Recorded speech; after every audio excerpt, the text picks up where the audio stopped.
عبادت وہی عبادت ہوتی ہے جس کو ایسے کیا جائے کہ جیسے اللہ اور اس کے رسول کا حکم ہے، اس کی جیسے شرائط ہیں، اس کے جیسے اصول ہیں، قوانین ہیں، احکامات ہیں، اس کے مطابق کیا جائے۔ یہاں رب تبارک و تعالیٰ نے اس مبارک آیت کے اندر فرمایا الحج اشہر معلومات، حج کے مہینے معلوم ہیں۔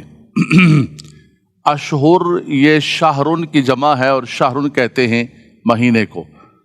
اب حج کا تو ایک ہی مہینہ ہے ذی الحج، اور اس کے اندر بھی جو ہے 5 دن حج ہوتا ہے، اور آپ یہ سمجھیں کہ سارا یہ ملا کے 10-12 تاریخ تک۔ لیکن فرمایا کہ حج کے مہینے، تو حج کے مہینے کون کون سے ہیں؟ تو مفسرین کرام نے فرمایا کہ شوال، ذی-قعد اور ذی الحج کے جو ایام ہیں یہ ہیں اشہر حج۔ ان کو اشہر حج اس لیے کہا جاتا ہے کہ پرانے زمانے کے اندر لوگ جو حج کیا کرتے تھے وہ یا تو سواریاں اونٹوں پر سفر کرتے یا پیدل سفر کرتے، تو شوال سے نکل جایا کرتے تھے حج کرنے کے لیے، 1 مہینہ 2 مہینہ لگ جاتے۔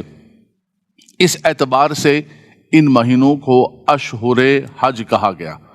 اس میں سے خاص جو 2 مہینے ہیں، ذوالقعدہ کا مہینہ اور ذوالحجہ کا مہینہ، یہ اشہر حج بھی ہیں اور حرمت والے مہینے ہیں۔ جو 4 حرمت والے مہینے ہیں، رب تعالیٰ نے فرمایا ان عدۃ الشہور عند اللہ 12 شہرا فی کتاب اللہ یوم خلق السماوات والارض منها 4 حرم۔ فرمایا کہ مہینوں کی گنتی رب تبارک و تعالیٰ کے ہاں 12 ہیں جب سے زمین و آسمان کی تخلیق ہوئی۔ فرمایا ان 12 مہینوں میں سے 4 مہینے حرمت والے مہینے، 4 حرم، ذالک الدین القیم فلا تظلموا فیہن انفسکم۔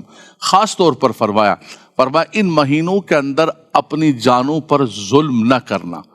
ظلم نفس قرآن جب کہتا ہے تو اس سے مراد یہ ہوتی ہے کہ گناہ نہ کرنا، اپنے آپ کو گناہ سے بچا کے رکھنا۔ گناہ دوسرے مہینوں کے اندر بھی ناجائز ہے، حرام ہے، اللہ کی نافرمانی ہے، معصیت ہے، عدوان ہے، لیکن فرمایا کہ کم سے کم ان حرمت والے مہینوں کے اندر اپنے آپ کو بچا کے رکھو اللہ تبارک و تعالیٰ کی نافرمانی سے۔ تو اشہر حج میں سے 2 مہینے ذوالقعدہ اور ذوالحجہ کا مہینہ یہ حرمت والے مہینے بھی ہیں۔ رب تعالیٰ نے فرمایا الحج اشہر معلومات، فرمایا حج کے مہینے معلوم ہیں۔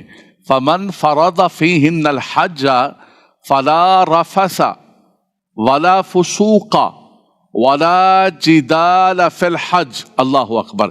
یہ پھر حج کی شرائط ذکر کی جا رہی۔ فرمایا کہ جب حج تم پر فرض ہو جائے اور حج کا احرام باندھ لو اور حج کی تیاری کر لو تو تم نے کیا کرنا ہے؟ اب تم پر ذمہ داریاں بہت زیادہ بڑھ گئی۔ وہ احرام ہستی پہننے کے بعد وہ اپنے کپڑے تم نے اتار کر اور 2 سفید چادریں پہن لی ہیں، اور اللہ کی بارگاہ کے اندر اپنی حاضری کا اعلان کر دیا ہے کہ لبیک اللہم لبیک، خدایا میں تیری بارگاہ کے اندر حاضر ہوں۔ فرمایا اب تم پر بہت زیادہ ذمہ داریاں آ گئی، بہت ساری وہ چیزیں جو نارمل حالات کے اندر، عام دنوں کے اندر انسان پر جائز ہوتی ہیں وہ بھی ناجائز ہو گئی۔ اپنی بیوی کے ساتھ ہم بستری ناجائز ہو گئی، اور بہت سارے امور، اور کچھ امور وہ ہیں کہ جو پہلے سے ناجائز ہیں، حرام ہیں، فرمایا ان کی حرمت بڑھ جاتی ہے۔ مکہ مکرمہ کے اندر، حدود حرم کے اندر، فرمایا 1 نیکی کرو گے تو 1,00,000 نیکی کا ثواب ملے گا۔ لیکن یہ بھی یاد رکھ لو کہ حدود حرم کے اندر اگر 1 گناہ کرو گے تو اس گناہ کا بھی ریٹ بڑھ جائے گا۔ اس لیے خاص طور پر تاکید کی جا رہی ہے کہ فمن فرض فیہن الحج فلا رفث ولا فسوق ولا جدال فی الحج۔ فرمایا کہ جب تم نے احرام باندھ لیا، حج کا ارادہ کر لیا، حج کی فرضیت ہو گئی، تو اب تم نے کیا کرنا ہے؟ فرمایا تم پر شرط یہ ہے کہ نہ تم نے کوئی فوش بات کرنی ہے اور نہ کوئی فسق و فجور کی بات کرنی ہے، ولا جدال فی الحج، اور نہ فرمایا کہ جدال اور لڑائی اور جھگڑا کرنا ہے۔ عمومی طور پر انسان جو ہے جب بہت زیادہ ازدحام ہوتا ہے، بہت زیادہ لوگ جمع ہوتے ہیں، اور اس ازدحام کی وجہ سے کوئی انسان کا کیا مسئلہ ہوتا ہے، کسی کا کیا ہے، کسی کو کھانا مل رہا ہے، کسی کو پانی نہیں مل رہا، کسی کو سونے کی جگہ نہیں ہے، تو انسان کا نفس ہے کہ انسان کا مزاج، طبیعت یہ ہوتی ہے کہ اس کے مزاج کے مطابق اگر کام نہ ہو تو اس کا مزاج بگڑ جاتا ہے، طبیعت کے اندر ایک پریشانی آ جاتی ہے اور ایک جدال کی کیفیت، جھگڑے کی کیفیت پیدا ہوتی ہے۔ رب تبارک و تعالیٰ نے حج پر جانے والوں کو پہلے ہی نصیحت فرمائی کہ تم نے جانا ہے تو پہلے سے اپنے آپ کو ذہنی اور فکری طور پر تیار کر دو۔ یہ شہادت گہے الفت میں قدم رکھنا ہے۔ لوگ آسان سمجھتے ہیں مسلمان ہونا، فرمایا کہ جس طرح مسلمانی آسان نہیں ہے، اس طرح حقیقی طور پر حج کرنا بھی آسان نہیں۔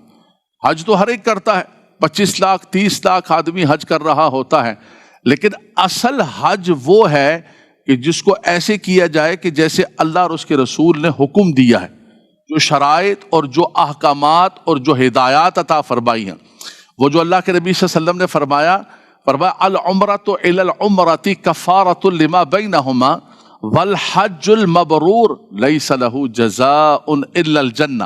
فرمایا کہ ایک عمرے سے دوسرا عمرہ گناہوں کا کفارہ بن جاتا ہے، اور اگر کسی کو حج مبرور، حج مقبول کی توفیق مل جائے، فرمایا اس کی جزا کیا ہے، اس کا اجر کیا ہے؟ فرمایا اس کا اجر پھر اللہ تبارک و تعالیٰ اس کو جنت ہی عطا فرماتا ہے۔ فرمایا اس کا اجر و ثواب یہ، لیکن اس میں اللہ کے نبی صلی اللہ علیہ وسلم نے حدیث پاک کے اندر بھی یہ لفظ استعمال فرمائے، فرمایا کہ شرط یہ ہے کہ کوئی وہ فسق و فجور کا کام نہ کرے، کوئی گناہ کی بات نہ کرے، کوئی اللہ تبارک و تعالیٰ کی نافرمانی کی بات نہ کرے۔ فرمایا اگر وہ ان تمام شرائط و احکامات کے مطابق حج کرتا ہے تو رجع کیوم ولدتہ امہ، اللہ اکبر، فرمایا وہ اپنے گھر ایسے لوٹ کر آتا ہے کہ جیسے آج ہی وہ دنیا کے اندر آیا ہے، آج ہی اس کی ولادت ہوئی ہے۔ دو چیزیں ہوتی ہیں، ایک تو انسان جب کفر سے اسلام کی طرف آتا ہے تو حالت کفر کے اندر اس سے جو گناہ سرزد ہوئے، لازم بات ہے اس کے اندر حالت کفر میں شرک بھی ہوا، اللہ کی نافرمانی بھی ہوئی، غیر اللہ کی عبادت بھی ہوئی، لیکن اسلام کے اندر داخل ہونے کی برکت یہ ہے کہ اللہ کے نبی صلی اللہ علیہ وسلم نے فرمایا الاسلام یہدم ما قبلہ، فرمایا اسلام میں داخل ہونے سے گزشتہ تمام گناہ اور غلطیاں، کتنے بڑے بڑے گناہ، فرمایا وہ سب محو معاف ہو گئے اور اس کی ایک نئی زندگی کا آغاز ہو گیا اسلام کی برکت سے۔ اسی طرح فرمایا کہ انسان جب حج پر جاتا ہے تو حج پر اگر وہ اللہ تبارک و تعالیٰ اور اس کے رسول کے احکامات کے مطابق حج کرتا ہے، اچھا ہمارے یہاں یہ بھی ہے کہ یار بس ٹھیک ہے چلے جائیں گے، اللہ مالک ہے، اللہ قبول کرنے والا ہے، مولانا صاحب اللہ نے قبول کرنا ہے، بس ٹھیک ہے، ہم غریبوں کے ٹوٹے پھوٹے سجدے بھی قبول ہو جائیں گے، ہمارے طواف نہیں نہیں نہیں، ایسا نہیں ہے۔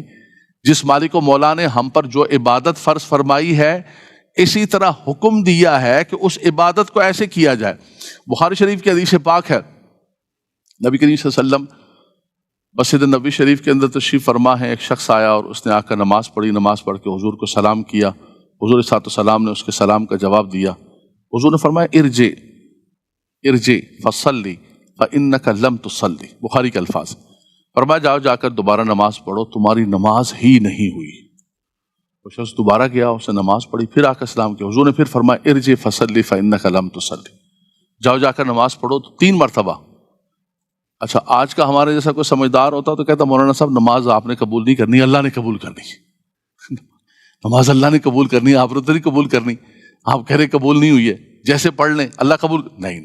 صاحب یہ رسول تھے، انہوں نے کہا یا رسول اللہ صلی اللہ علیہ وسلم، جس ذات نے آپ کو حق کے ساتھ مبعوث فرمایا، یا مالک اللہ تبارک و تعالیٰ آپ پر کرم فرمائے، آپ مجھے بتائیے نا، مجھے تعلیم کیجیے، علمنی، مجھے سکھائیے کہ میری نماز کے اندر کیا کمی ہے، کیا کوتاہی ہے، کیا غلطی ہے۔ پھر اللہ کے نبی صلی اللہ علیہ وسلم نے ساری نماز کی تعلیم فرمائی، اور اس میں خاص طور پر جو ہے وہ طمانیت کا فرمایا کہ تمہارے ہر رکن کے اندر طمانیت ہونی چاہیے۔ اب یہ کتنا بڑا جملہ ہے کہ ارجع فصلی فإنک لم تصلی، آج بندہ تصور بھی نہیں کر سکتا۔ ہم یہ سمجھتے ہیں کہ ہم جیسے بھی عبادت کر لیں گے ویسے عبادت ہو جائے گی۔